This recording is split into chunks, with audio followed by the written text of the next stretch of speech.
عبداللہ بن عباس رضی اللہ عنہ فرماتے ہیں اللہ کے نبی نے فرمایا لو کنت متخذا من امتی خلیلا لاتخذت ابا بکر ولکن اخی و صاحبی، اگر میں امت میں کسی کو خلیل بناتا تو میں خلیل ابو بکر کو بناتا، لیکن ابو بکر میرا بھائی ہے اور میرا صحابی ہے۔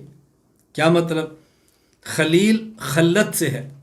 خلت کے دو معنی ہیں، ایک معنی ہے حاجت اور ایک معنی ہے خصلت اور عادت۔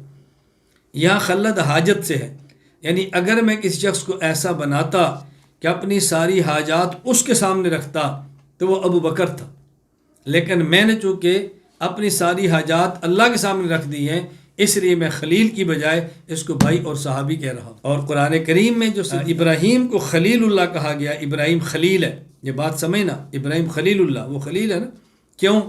وہاں خلت بمعنی خصلت سے ہے، اس لیے حضرت ابراہیم میں خصائل حمیدہ جمع ہیں تو ان کو خلیل کہا گیا۔ اور یہ خلت بمعنی حاجت سے ہے کہ اگر میں کسی شخص کو ایسا بناتا کہ تمام حاجات اس کے سامنے رکھتا، ابو بکر سے بہتر کوئی نہیں تھا، لیکن خلیل میری حاجات اللہ ساری پوری فرماتے، لیکن یہ میرا بھائی ہے۔